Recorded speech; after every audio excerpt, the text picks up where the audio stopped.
Joko Widodo diduga tengah mengokohkan posisinya sebagai ketua parpol koalisi pendukung pemerintah. Sejumlah sikap serta pernyataan Joko Widodo dan elit PDIP nampak berseberangan. Apakah PDIP sudah tidak betah duduk dalam koalisi dan mengambil ancang-ancang menjadi oposisi? Pak Jokowi itu memang sedang mengalami hubungan yang agak rumit dengan PDIP dan lebih dekat misalnya kepada Prabowo Subianto. Sudah begitu banyak fakta-fakta politik, sudah banyak bahasa-bahasa yang sebenarnya arahan dukungan politik Jokowi itu mengarah kepada Prabowo Subianto ya. Sedang rumit. Itulah hasil pengamatan terhadap hubungan Presiden Joko Widodo dan parpol yang membesarkannya, PDI Perjuangan. Deklarasi dukungan pencapresan Prabowo oleh Partai Golkar dan PAN tanpa menyepakati sosok cawapres dinilai mencerminkan rivalitas antar kingmaker, yaitu Presiden Joko Widodo dan Ketua Umum PDIP Megawati Soekarno Putri. Koalisi 4 parpol yang bergabung di belakang Prabowo mencerminkan kekuatan politik Joko Widodo. Munculnya Golkar dan PAN yang notabene adalah partai pemerintah dan berkali-kali ketua umumnya mengatakan tegak lurus pada arahan Presiden Jokowi, itu menurut saya mengirimkan pesan tertentu. Saat deklarasi dukungan Partai Golkar dan PAN akhir pekan lalu, Joko Widodo memang tidak terlihat. Berbeda dibandingkan saat penjajakan koalisi besar di markas PAN beberapa bulan lalu. Analis politik menilai, posisi Joko Widodo memang unik.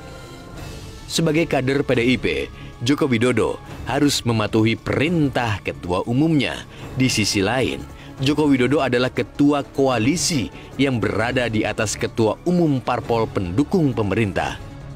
Apakah penegasan sebagai seorang presiden itu kemudian berbicara mengenai beliau dalam arti yang lain menjadi ketua koalisi yang kemudian mungkin di PDI Perjuangan tidak bisa mengambil keputusan karena Pak Jokowi hanya seorang kader, tapi dalam konteks partai-partai lain beliau adalah atasan secara koalisi politik ya.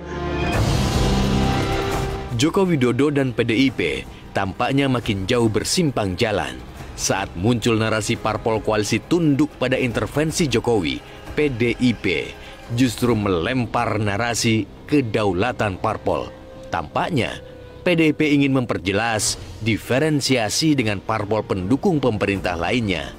Di dalam hukum dasar tertulis kita itu tadi sudah saya uraikan, pasal 6A ayat 2 Undang-Undang Dasar Negara Republik Indonesia diatur ketentuan bahwa calon presiden dan calon wakil presiden diusulkan oleh partai politik atau gabungan partai politik sebelum pemilihan umum dimulai. Dan partai politik itu pimpinan eksekutif tertingginya ketua umum, dan Bu Mega oleh Kongres diberikan hak prerogatif untuk menentukan keputusan-keputusan strategis. Aturan konstitusi bernegara itulah yang Ibu Mega pegang. Maka sebagai ketua umum partai politik, beliau betul-betul ini memegang kedaulatan politik partai yang dipimpinnya. Sebelumnya, Sekjen PDIP juga melempar narasi manuver politik kekuasaan di balik gugatan uji materi syarat minimal usia Capres-Cawapres. Bagi PDI Perjuangan, peraturan yang ada saat ini, yang berlaku saat ini, itulah yang kita jalankan bersama-sama.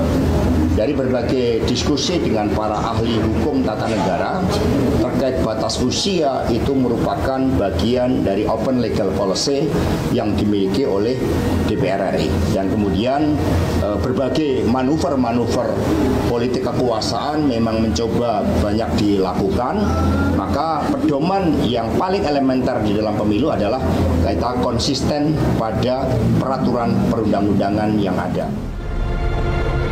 Aturan yang digugat adalah pasal 169 huruf Q Undang-Undang Pemilu yang berbunyi, persyaratan menjadi calon presiden dan calon wakil presiden adalah berusia paling rendah 40 tahun. Gugatan bertujuan agar syarat usia capres dan cawapres dalam Undang-Undang Pemilu yang saat ini minimal 40 tahun diturunkan menjadi 35 tahun. Pernyataan Hasto Kristianto menarik karena seakan mengkonfirmasi dugaan bahwa gugatan ini tak lebih dari akrobat politik. Banyak yang menafsirkan gugatan ini bagian dari upaya melapangkan jalan menuju Pilpres bagi Gibran. Gibran merupakan salah satu sosok yang didorong mendampingi Prabowo Subianto. Ya, itu isu yang sangat serius.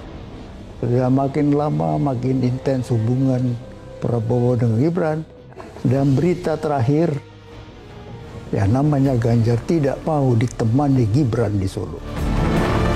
Pemohon gugatan uji materi kebetulan berlatar belakang kelompok pro Jokowi, seperti kader Partai Gerindra yang ketua umumnya tengah dekat dengan istana. Begitu pula dengan PSI, adalah parpol yang menyatakan tegak lurus kepada arahan Jokowi.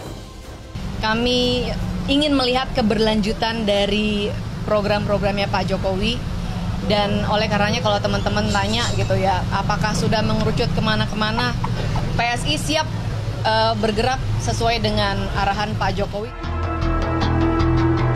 Sikap berseberangan PDIP dan Jokowi dapat ditarik lebih jauh lagi. Soal polemik Piala Dunia U20 misalnya, manuver politik PDIP berbuntut kegagalan Indonesia menjadi tuan rumah Piala Dunia U20, salah satu program prestisius pemerintahan Joko Widodo.